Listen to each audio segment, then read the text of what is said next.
Student देखें, आज आपके पास जो प्रैक्टिकल एक्सपेरिमेंट नंबर 1। अच्छा, एक्सपेरिमेंट नंबर 1 के अंदर to determine the acceleration due to a gravity using a simple pendulum. तो ये प्रैक्टिकल बहुत सिंपल है।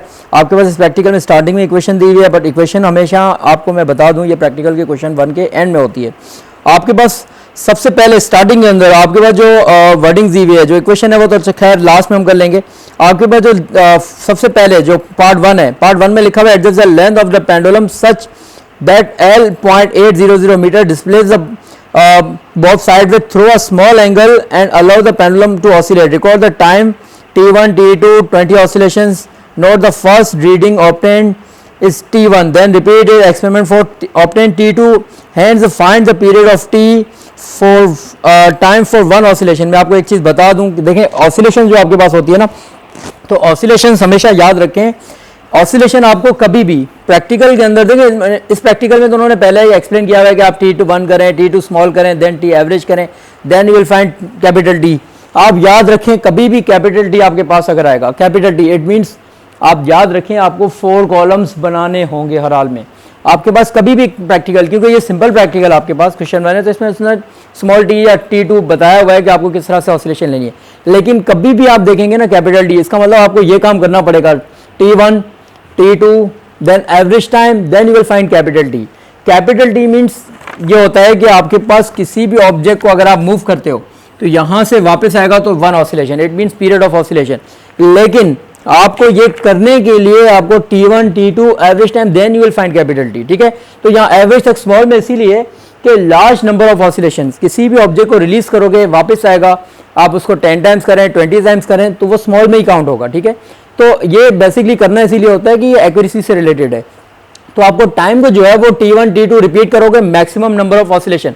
इसमें इन्होंने बताया है कि सिंपल पेंडुलम, क्योंकि आपने ओ लेवल में भी किया होगा थोड़ा बहुत पेंडुलम से रिलेटेड ऑसिलेशंस, तो यहाँ पे उसने कहा है कि आप 20 टाइम्स करें, then again repeated, then will take average time and then you will find capital T। Capital T means average divided by number of oscillation. तो हमारे पास जितनी नंबर ऑफ ऑसिलेशन है उससे डिवाइड करेंगे तो हमारे पास कैपिटल T आ जाएगा। आपको ये बात मैं बता दूं कि स्टार्टिंग के अंदर इस प्रैक्टिकल के अंदर उन्होंने कहा कि आपको लेंथ को मेजर करना है 0.800 metre, it means 80 centimetre, 80.0 centimetre, क्योंकि मीटर्स के अंदर करना है। तो अब आप देखें, आपको सबसे पहले उन्होंने कहा कि आप लेंथ मेजर करें इस प्रैक्टिकल के अंदर। तो जब आप लेंथ मेजर करने जाओगे तो आप देखें कभी भी लेंथ मेजर करोगे, आपके पास ये पेंडुलम है, पेंडुलम के सेंटर से हमेशा मेजरमेंट होगी, और ये नहीं है कि आप इसके अपर पार्ट से करें या लोअर पार्ट से करें। तो डायग्राम में आपके पास बिल्कुल सेंटर से दिया हुआ है, तो पेंडुलम के अगर हम सेंटर से इसकी लेंथ मेजर करेंगे, सबसे पहले लेंथ मेजर करेंगे, आपके पास जो लेंथ आएगी वो 0.800 मीटर। तो मैं क्या कर रहा हूँ, मैं इसकी 80 सेंटीमीटर पे जो है वो मार्क कर दूंगा। आप देखिएगा आपके पास 80 सेंटीमीटर के ऊपर इस प्रैक्टिकल के अंदर मैं मार्क करूंगा ताकि आपके पास इसकी लेंथ एक्चुअल पता चल जाए कि लेंथ कितनी है। तो हमने 80 सेंटीमीटर के ऊपर इसको मार्क कर दिया। अब ये आपके पास टोटल लेंथ है, देखें ये पेंडुलम है, ठीक है, ये सेंटर ऑफ पेंडुलम से लेके 80 पे मैंने मार्क किया, इट मीन्स अब इसकी जो लेंथ है वो हो गई 0.800 मीटर। अब 0.800 मीटर पे मैंने मार्क कर दिया। ठीक है, अब मैंने मार्क किया है तो अब मेरे पास वुडन ब्लॉक दिए हुए, मैं क्या करूँगा कि वुडन ब्लॉक को जो मार्क किया हुआ है वो वुडन ब्लॉक के बिल्कुल बॉटम में मार्क नज़र आना चाहिए हल्का सा। अब देखें ये बिल्कुल वुडन ब्लॉक के बॉटम में मार्क नज़र आ रहा है। अब हमारे पास जो एक्चुअल लेंथ है ये 0.800 मीटर है। अब हमने इसको हैंग कर दिया, वुडन ब्लॉक को हमने फिक्स कर दिया क्लैंप के अंदर, क्लैंप को थोड़ा सा बाहर निकाल दिया। ठीक है, अब हमारे पास ये टोटल जो लेंथ है वो है 0.800 मीटर। तो इसकी लेंथ हमने इसको मेजर कर दिया। ठीक है, अब जो इसकी लेंथ है ये है 0.800 मीटर। मैंने देखो यहाँ पे मैंने 3 डेसिमल्स पे दिया। मैंने लास्ट टाइम आपको एक्सप्लेन किया था कि कभी भी लेंथ को मेजर करोगे मीटर के अंदर it should be in 3 decimal places, और अगर आपने सेंटीमीटर में किया तो 80.0, लेकिन उन्होंने यूनिट ऑलरेडी मीटर्स में दिया हुआ है तो हमें लेंथ को मीटर में ही कन्वर्ट करना पड़ेगा। तो 0.800 मीटर आपके पास लेंथ आ गई। अब वो आपसे कह रहा है कि इसका टाइम रिकॉर्ड करना है। तो मैंने आपको पहले एक्सप्लेन किया था कि टाइम जो है वो कैपिटल T हमेशा रिक्वायर्ड होता है पीरियड ऑफ ऑसिलेशन, लेकिन उसको T1, T2 average time, then you will find capital T। तो ये आपके पास जो स्टॉप वॉच है, आपके पास टाइम किस तरह से आएगा मैं आपको दोबारा बता दूं कि इसको पेंडुलम को रिलीज करना है स्मॉल एंगल से, इतना ज़्यादा हाई भी नहीं लेके जाना इतना दूर, या वो स्मॉल एंगल से, क्योंकि ये पेंडुलम स्टॉप तो होना नहीं इसको। तो इसको स्मॉल अमाउंट में ऑसिलेट करोगे तो आप 1-2 ऑसिलेशन ऐसे ही जाने दो, फिर जैसे ही आप स्टॉप वॉच ऑन करोगे तो आपके पास टाइम आ जाएगा कि 20 ऑसिलेशन, जैसे जहाँ से रिलीज किया वहाँ 1, देन 2, देन 3, इस तरह से 20 ऑसिलेशंस का टाइम यहाँ आ जाएगा, then again repeated 20 oscillation, then again इसका एवरेज आ जाएगा। लेकिन मैं आपको एक चीज़ बता दूं, कैपिटल स्मॉल टी हो या कैपिटल, टाइम हमेशा 2 डेसिमल प्लेस पे ही रहना चाहिए जो स्टॉपवॉच शो कर रही है। तो आप इसको 2 डेसिमल पे ही रहने दें कि ये सारा 2 dB पे ही आ जाएगा, ठीक है टाइम। तो मैं अभी इसकी वर्किंग शो नहीं कर रहा, मैं अभी सिर्फ आपको एक्सप्लेन कर रहा हूँ कि आपको टाइम किस तरह से कवर करना है। अगली वीडियो के अंदर हम क्या करेंगे, मैं पूरा प्रैक्टिकल अपनी वर्कशीट के ऊपर एक्सप्लेन करूँगा, मैं खुद परफॉर्म करूँगा, ताकि आपको आइडिया हो जाए कि हाउ टू परफॉर्म प्रैक्टिकल या how to get the readings, 6 reading, 7 reading, 5 reading किस तरह से लेनी है, किस तरह से ग्राफ ड्रॉ करना है। लेकिन आज के प्रैक्टिकल में मैं आपको पूरा प्रैक्टिकल एक्सप्लेन कर रहा हूँ कि आपका आज के प्रैक्टिकल में मार्क्स किस तरह से आपको गेन करने हैं, आपको रीडिंग किस तरह से अटेम्प्ट करनी है। तो ये सारा 2 डेसिमल पे रहेगा। ये आपके पास लेंथ अगर स्टार्टिंग में आपने 80 सेंटीमीटर मार्क किए हुए तो आपने 80 सेंटीमीटर को 3 डेसिमल पे ही शो करना पड़ेगा, ठीक है। तो ये टाइम आप रिकॉर्ड करोगे, कभी भी इस टाइम को अगर आप डायरेक्टली एक ऑसिलेशन करोगे तो एरर भी ज़्यादा आएगा, क्योंकि जितनी लार्ज नंबर ऑफ ऑसिलेशन करते हो ना तो एरर उतना रिड्यूस होता है। अगर किसी स्टूडेंट ने डायरेक्ट एक ऑसिलेशन काउंट की, एक ऑसिलेशन फाइंड की और उसको सिर्फ कैपिटल टी में शो किया तो 1 मार्क मिलता है। यहाँ पे जब आप इस तरह से शो करते हो ना टेबल को, capital T, T1 small, T2 small, then average, then capital T, इसका मतलब आपको 2 मार्क्स इजीली मिल जाते हैं, ठीक है। तो यहाँ 2 मार्क्स आ जाएंगे, फिर लेंथ आपके पास 0.800 मीटर, 1 मार्क इसका मिल जाएगा। तो ये 3 मार्क्स आपके आउट ऑफ 20 में से आ जाएंगे, ठीक है। उसके बाद अगर आप आगे जाएं तो ये तो सारा आपके पास आ गया, ठीक। देन उसके बाद आपके पास जो पार्ट 2 है, जो पार्ट 2 है उसमें लिखा हुआ है by varying a length to obtain 6 total reading with the range of 0.1 से 0.8 and tabulate your results, length in meter, T1, T2, average time, then 20 oscillation, then period of T, capital T, then finally T square for the entire range of evenly distributed value of L। अब आपके पास observation table draw करना है। देखें observation table के जो marks होते हैं वो 10 to 11 होते हैं आपके पास। ऑब्जर्वेशन टेबल के जो मार्क्स होते हैं वो 10 to 11 होते हैं। लेकिन मैं आपको एक चीज़ बता दूं, आपको observation table step by step बनाना होगा, उसके अंदर क्या रेंज रखनी है, किस तरह से आप उसको कवर करना है। तो सबसे पहले आप देखें, मैं आपको ऑब्जर्वेशन टेबल का ये आइडिया बता दूं कि ऑब्जर्वेशन टेबल के अंदर किस तरह से आप इसको कवर करते हो, ठीक है। अब ऑब्जर्वेशन टेबल, ये आपके पास ऑब्जर्वेशन टेबल है, पार्ट 2 ऑब्जर्वेशन टेबल है। अब उसने कहा है कि बाय वेरिंग अ लेंथ, इसका मतलब सबसे पहले आपके पास जो लेंथ आएगी वो आएगी कॉलम, ठीक है, लेंथ का आ जाएगा, ठीक। लेंथ का आने के बाद आपको क्या करना पड़ेगा कि आपके पास by varying a length total 6 readings 0.1 से 0.8। अब उसने ये भी बता दिया कि आपके पास जो लेंथ है 0.1 से 0.8 तक कवर करनी पड़ेगी। तो 0.1 से लेके आपको जाना कहाँ तक है, 0.8 तक, ठीक है। तो 0.1 से 0.8 तक जाना है, उन्होंने रेंज आपको ऑलरेडी बता दी है इसके अंदर। देन उसके बाद आपके पास T1, T2, ठीक है, फिर कैपिटल टी कह रहा है, फिर टी एवरेज कह रहा है। तो आपके पास इस तरह से अगर आप टेबल के अंदर जाओगे तो ये आपके पास कह रहा है। देन अगेन मैंने पहले भी आपको बताया कि कैपिटल टी जो होता है वो आपके पास 4 कॉलम होते हैं। Capital T means 4 columns, T1, T2, then average time, then you will find capital T, ठीक है। और फिर कैपिटल टी के बाद एक एडिशनल कॉलम आपको कह रहा है टी स्क्वायर। तो टी स्क्वायर भी मैं आपको बता दूंगा कि टी स्क्वायर किस चीज़ का होगा, ठीक है। अब ये चीज़ें आपके पास आ चुकी हैं, length, T1, T2, average time, then capital T, then you will find capital T square, ठीक है। तो ये ऑब्जर्वेशन टेबल का जो है ये एक रूल है कि आप सारे जो रिक्वायर्ड है ना टेबल के वैल्यूज़ या कॉलम्स वो आपको पुट करने हैं, ठीक है। तो यहाँ से लेके यहाँ तक टोटल 6 कॉलम्स हैं। अगर आप चाहें तो इसके अंदर सीरियल को भी पुट कर सकते हैं, ये सीरियल नंबर है आपके पास, ठीक है। तो सीरियल नंबर भी पुट कर सकते हैं कि 1, 2, 3, 4, 5, देन यू विल टेक 6, क्योंकि आपको 6 रीडिंग कह रहा है तो आपको 6 की 6 रीडिंग लेनी है। अगर आपने कम रीडिंग ली तो फिर मार्क्स डिडक्ट होते हैं आपके रीडिंग में से। तो अब मैं आपको ये बता दूं, ये ऑब्जर्वेशन टेबल आपके पास आ चुका है, ठीक है।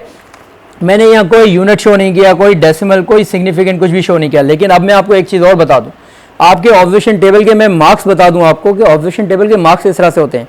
ऑब्जर्वेशन टेबल के, अच्छा अब आप देखें कि एक चीज़ मैं बता दूँ कि ऑब्जर्वेशन टेबल के अंदर आपके पास first, second, third, fourth, fifth and 6 column, तो 6 कॉलम आपके पास ऑलरेडी आ चुके हैं, ठीक।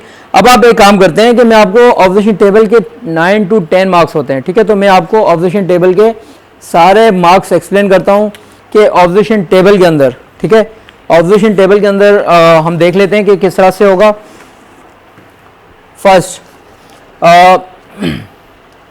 ऑब्जर्वेशन टेबल में, अच्छा आप ये देखें कि T1, T2 average time then capital T then T square. आपके पास ऑब्जर्वेशन टेबल के मैं मार्क्स एक्सप्लेन कर दूं। आपके पास 10 मार्क्स, आपके पास जो 5 मार्क्स होते हैं वो रीडिंग के होते हैं, किसी भी चीज़ की रीडिंग के 5 मार्क्स होते हैं रीडिंग के। मैंने बताया कि आपके 10 to 11 मार्क्स होते हैं, कभी 9 होते हैं ऑब्जर्वेशन टेबल के, लेकिन अगर आप देखें तो आपके सिर्फ 5 मार्क्स रीडिंग के होते हैं कि आप कौन सी रीडिंग, आप T1 कर रहे हो, T2 कर रहे हो, देन एवरेज टाइम कर रहे हो, देन कैपिटल टी, ये रीडिंग के आपके सिर्फ 5 मार्क्स होते हैं। इसके अलावा आपके पास जो आप देखिएगा आपके पास अलग से बॉक्स बने होते हैं, ये बॉक्स बने होते हैं कि ये 5 या कभी 5 बॉक्स होते हैं, कभी 4 होते हैं, तो ये 5 बॉक्स अलग से होते हैं जिसके 5 मार्क्स अलग से आपको मिलते हैं। उसमें से फर्स्ट जो मार्क होता है ना, आप देखें फर्स्ट मार्क होता है आपका यूनिट का।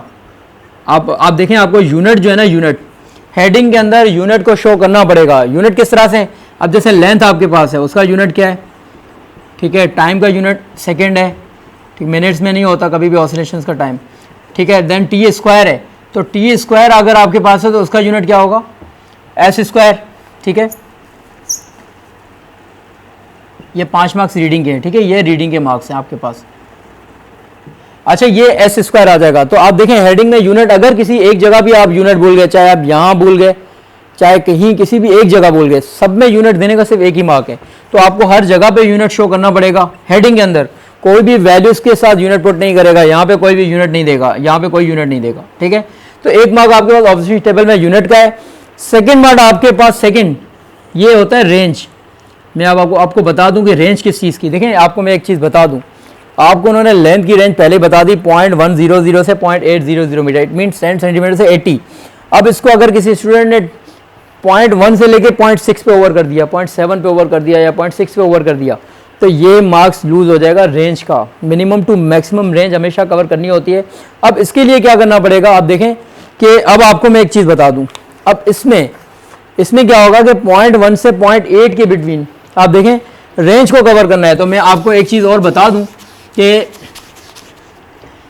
रेंज जब कवर करेंगे तो रेंज कवर करने के लिए और कोशिश करें कि ये नहीं है कि आप 0.2 करें, 0.3 करें, 0.4 करके 0.5 ये करेंगे तो बीच में गैप आ जाएगा। देखें अगर मैं ये करने जाऊं 0.2, 0.3, देन 0.400, देन 0.5, अब ये भी मैं कर सकता था, लेकिन फिर देखें यहाँ 0.5 से 0.8 के बिटवीन कितना बड़ा गैप आ रहा है। तो हम ये चीज़ नहीं करेंगे, हम कोशिश करेंगे कि हम इवन डिस्ट्रीब्यूशन करें रेंज के अंदर। तो रेंज के अंदर जब आप इवन डिस्ट्रीब्यूशन करने जाओगे तो आपको एक चीज़ ये करनी पड़ेगी, आपको एक फॉर्मूला होता है कॉमन डिफरेंस का फॉर्मूला होता है, ठीक है, उसको अप्लाई करें आप, कॉमन डिफरेंस के फॉर्मूले को अप्लाई करें। उसमें क्या होता है, larger value minus smaller value divided by number of reading -1। अब इससे क्या होगा, इससे आपको एक वैल्यू की अलग अलग डिस्ट्रीब्यूशन, एक सेम डिस्ट्रीब्यूशन आपको पता चल जाएगी कि किस तरह से करनी है। तो अब आप देखें आपको अगर लार्जर वैल्यू, अब लार्जर वैल्यू कौन सी है 0.800, स्मॉलर वैल्यू कौन सी है 0.100, नंबर ऑफ रीडिंग्स आपको कितनी लेनी है 6 - 1। अगर आप इस चीज़ को सॉल्व करें 0.80 से 0.100 डिवाइडेड बाय 6 - 1, तो आप देखें आप जब इसको कैलकुलेटर से सॉल्व करेंगे ना तो आपके पास जो डिफरेंस आएगा वो आएगा 0.140 मीटर।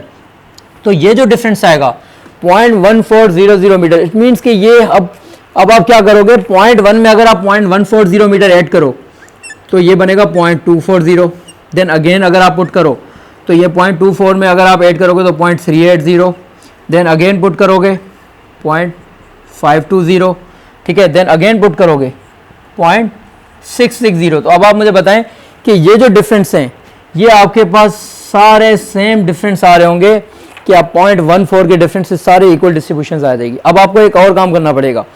अब देखें हम जब हम प्रैक्टिकल परफॉर्म करेंगे तो हम क्या करेंगे कि हम सारे जो 0.1 से 0.8 के बिटवीन जितने भी मार्क्स हैं ना, हम पहले से ही मार्किंग कर देंगे, हम टाइम सेविंग के लिए। अब हमें आइडिया हो गया कि हमें 0.1 से 0.8 तक जाना है ना, तो हम क्या करेंगे 10 सेंटीमीटर पे मार्क किया, देन 0.24 पे किया, देन 0.36 पे, देन 0.38 पे, देन 0.52, 0.66। तो हमारे पास ये 6 के 6 मार्किंग आ जाएंगे इसके अंदर। अब फिर हम क्या करेंगे, हम जो है वो थोड़ा थोड़ा तो स्ट्रिंग को मूव करते जाएंगे, पुल करते जाएंगे और ऑसिलेशंस करते जाएंगे, तो हमारे पास इजीली रीडिंग्स आ जाएंगे। और हम स्टार्ट भी कहाँ से लेंगे, 0.8 से करेंगे, टाइम को ऐसे ही लेके चले जाएंगे। हमारे पास 0.8 तो ऑलरेडी यहाँ पे लेंथ है, हम क्या करेंगे फिर थोड़ा सा कम करके 0.66 कर देंगे पॉइंट। इस तरह से हम वैल्यूज़ को जो है वो ईजिली मेजर करते जाएंगे। तो अब सबसे कम जो है वो यहाँ पे 1 आ जाएगा। अभी हमारे पास जो टोटल लेंथ है 0.8 है, तो हम 0.8 को क्या करेंगे, हम यहाँ से मार्क करेंगे कि यहाँ से 0.1, 0.24, 0.38, 0.52, देन 0.66। तो अभी हमारे पास मैक्सिमम जो लेंथ है ना ये 0.8 है। तो हम स्टार्ट भी ऐसे ही करेंगे कि हम नीचे से ऊपर जाते रहेंगे और टाइम को रिकॉर्ड करते जाएंगे। टाइम का मतलब है T1 T2 वही टाइम सेम रिपीट। तो अब आपको रेंज का भी पता चल गया। अच्छा, थर्ड मार्क पता है किस चीज़ का होता है? थर्ड होता है आपके पास डेसिमल प्लेसेस। डेसिमल प्लेसेस को मैंने डीपी में शो किया। डेसिमल प्लेसेस हमेशा कहाँ देखे जाएंगे? यहाँ पे। तो हम क्या करेंगे, हम 2 डेसिमल पे ही रखेंगे टाइम को। हम 1 डेसिमल पे भी रख सकते हैं, लेकिन हमें फिर पूरे प्रैक्टिकल में 1 डेसिमल पे ही रखना पड़ेगा। लेकिन हम क्या करते हैं, 2 डेसिमल जो हमें स्टॉपवॉच शो करती है, तो हम 2 डेसिमल्स पे ही रहने देंगे टाइम को। तो जब मैं स्टॉपवॉच रन करूंगा तो आपको मैं उस वक्त बता दूंगा कि 2 डेसिमल्स किस तरह से रिकॉर्ड करेंगे। तो ये सारे 2 डेसिमल के भी एक मार्क होता है। देन एक मार्क होता है आपके पास सिग्निफिकेंट। मैंने SF लिखा है सिग्निफिकेंट। एक बात मैं बता दूं, सिग्निफिकेंट पता है किस चीज़ के होते हैं? सिग्निफिकेंट आपके पास होते हैं कैलकुलेशन के। अब देखिए, इसके भी आप सिग्निफिकेंट को मेंटेन कर सकते हो, इसके भी सिग्निफिकेंट को मेंटेन कर सकते हो, इसके डेसिमल को भी मेंटेन करोगे तो 3SF ही बनेगा। लेकिन T², क्योंकि ये कैलकुलेशन है, तो कैलकुलेशन हमेशा कितने SF पे रहेगी? 3SF। देखें, कैलकुलेशन हमेशा 3SF पे रहेगी T²। तो T² जब कैलकुलेट करोगे तो डिपेंड करेगा कैपिटल T के ऊपर। तो कैपिटल T के जितने SF हो उससे सेम एज और 1 मोर देन रॉ डेटा। तो आप या तो उसमें 3SF रखें या जितने SF उसके रॉ डेटा में हो कैपिटल T में उतने ही पुट करो। लेकिन 3SF इज़ बेटर देन, क्योंकि आपके पास 3SF जो है वो उसको वैसे ही कवर कर लेगा। क्योंकि आपके पास यहाँ 2SF भी है, तो आप यहाँ एक ज़्यादा दे सकते हो, 1 मोर कर सकते हो, लेकिन लेस नहीं। तो आपके पास यहाँ कैपिटल T² जो है 3SF करोगे तो उसका ये मार्क आ जाएगा। उसके बाद लास्ट जो मार्क होता है ना, ये होता है कैलकुलेशन, करेक्ट कैलकुलेशन का। तो T² की कैलकुलेशन करेक्ट होनी चाहिए। एक और एडिशनल मार्क होता है कि आपके ऑब्जर्वेशन टेबल के टोटल मार्क्स होते हैं 5 रीडिंग के, सॉरी अब रीडिंग के अगर 5 मार्क्स है ना, तो 5 में से कभी 4 भी आते हैं, लेकिन इसमें से 1 मार्क डिडक्ट होता है अगर स्टूडेंट जो है वो इस ट्रेंड को फॉलो ना करे। आप एक ऑर्डर में अगर वैल्यूज को पुट नहीं करते हो, ऑर्डर में टाइम शो नहीं करते हो, तो -1 वहाँ से होगा। ठीक है, तो आपका ट्रेंड जो है वो इंक्रीजिंग या डिक्रीजिंग आना चाहिए। बीच में कोई भी रीडिंग को आप ऐसे नहीं है कि 0.1 है तो 0.38 करने के बाद 0.24 करो, ऐसा नहीं करोगे। आप एक ऑर्डर के अंदर ही वैल्यूज को पुट करोगे। ठीक है, तो ये सारे ऑब्जर्वेशन टेबल के मार्क्स मैंने आपको एक्सप्लेन किए। ठीक है, अब ये चीज़ करने के बाद आपको अब ये भी आइडिया हो गया कि आपको ऑसिलेशंस किस तरह से करनी है। मैं आपको अगली वीडियो में मैं पूरा प्रैक्टिकल एक्सप्लेन करूंगा। तो आज के प्रैक्टिकल में सिर्फ हमारा ये पर्पज़ है कि आपको जो क्वेश्चन 1 में करवाने जा रहा हूँ उसके एक एक मार्क्स का पता होना चाहिए कि कौन सा मार्क्स कहाँ पे गेन होगा, कहाँ पे लूज होगा। ठीक है ना, तो ये सारे मार्क्स आपको आइडिया होने चाहिए। आपको स्टॉप वॉच का टाइम या यूनिट्स है या इस तरह से है। तो और कैपिटल T का मैं आपको एक चीज़ और बता दूँ, इसके ऊपर मैंशन ज़रूर करें कि average time divided by number of oscillations, और इसके ऊपर आप जो एवरेज कैलकुलेट कर रहे हो T1 + T2 / 2 ये भी ज़रूर शो करें। ठीक है, T² में हेडिंग में यूनिट